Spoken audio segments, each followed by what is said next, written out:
Bom, tratando do contexto da aprovação numa comissão parlamentar da PEC 181, que é conhecida popularmente como Cavalo de Troia, que num projeto que visava proteger as mulheres que tivessem uma maternidade antecipada, bebês nascidos antes da data, foi incluída por manobra da bancada evangélica, especificamente no texto dessa mudança que era para ampliar direitos e proteção dos direitos das mulheres, um dispositivo que é a defesa da vida desde a concepção.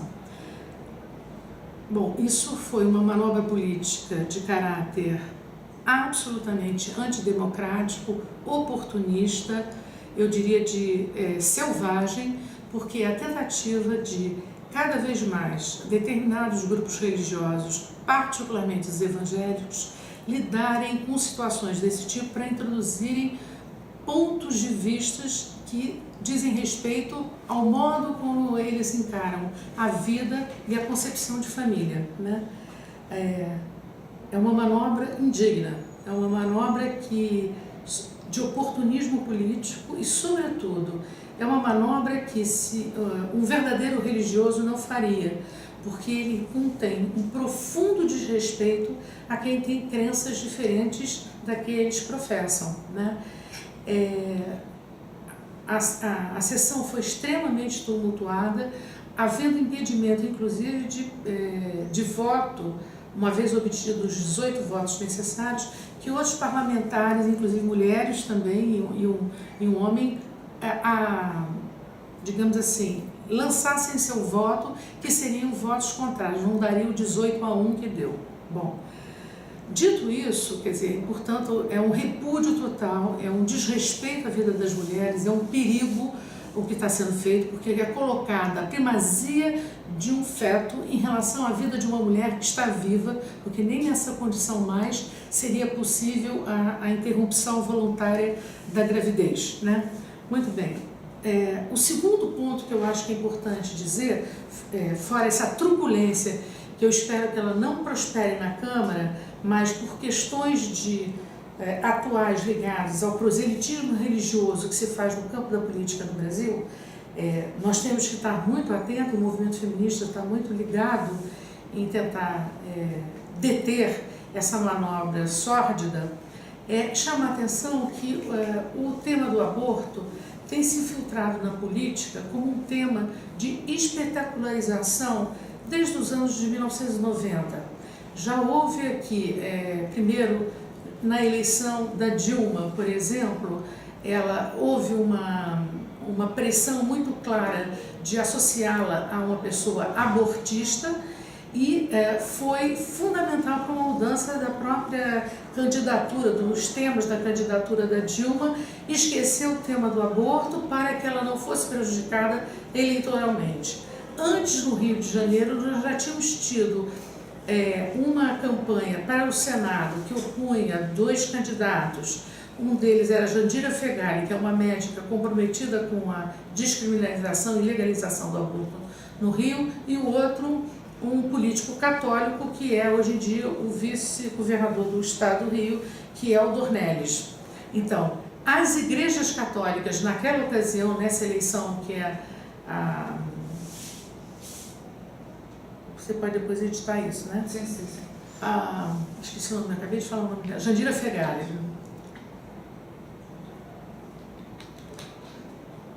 Então, naquela ocasião, a Igreja Católica entrou em peso, aconselhando o voto no Dornelles, nas paróquias, nas missas, aconselhando a sua clientela religiosa a não votar na Jandira, e houve uma série de questões que já chamavam a atenção de como o aborto consegue mobilizar não apenas os homens, não é só uma questão, mas também mulheres que acham que não é indigno de uma mulher anunciar que é favorável ao aborto. Então nós temos um contexto no Brasil extremamente conservador no que tange ao tema do aborto, comparativamente a países da América Latina como o Uruguai, onde já está aprovada a possibilidade do aborto até a 12ª semana, o que é a posição que as pessoas que defendem a legalização do aborto adotam, né, quando não há ainda a formação do sistema nervoso central, portanto, não há possibilidade de vida fora um ambiente uterino, e é só nessas condições que nós imaginamos a possibilidade do aborto voluntário, né? Você tem na Argentina um grau de aceitação do aborto, ainda que não legalizado lá, extremamente alto. Bom, quais são as razões que a gente vê essa diferença no Brasil das pessoas se dizerem contra o aborto? Primeiro, eu acho que existe uma característica particular, que é uma grande influência religiosa, bem menor nos dois outros países que eu já chamei atenção, a Argentina e o Uruguai. 2, uma valorização da maternidade no Brasil extremamente grande, a ponto de uma pessoa não poder enunciar que ela é favorável ao aborto. Nós temos um grau de aceitação das pessoas que aceitam o aborto sob decisão do ponto de vista da mulher de 10%. A meta é chegar a 30% de uma aquiescência social em relação a essa possibilidade. Portanto, nós temos um ambiente conservador e que há muita luta para que isso seja mudado. O que não impede que pessoas que se digam contra o aborto tenham feito. Isso não há nem menor... isso é uma coisa que não nos deve espantar, porque sabemos na área da antropologia e das ciências sociais que a defesa de um discurso público não é necessariamente aquilo que você adota na sua prática, né? Então, várias pesquisas realizadas já no Brasil mostraram que mulheres em etapa reprodutiva, isso de 15 a 49 anos, uma em cada 5 mulheres já realizou um aborto em sua vida, mesmo sendo, por exemplo, católica ou evangélica ou kardecista.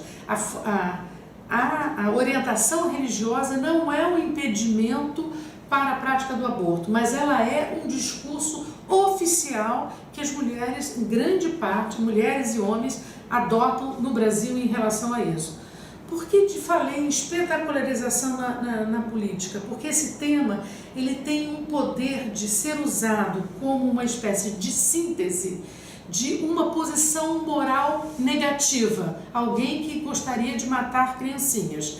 Evidentemente não são bebês, não são crianças, são fetos, mas o modo como os políticos conservadores lidam com o tema cria sempre uma espécie de um fenômeno condensador dessa ideia de defesa da moral, dos costumes e da família.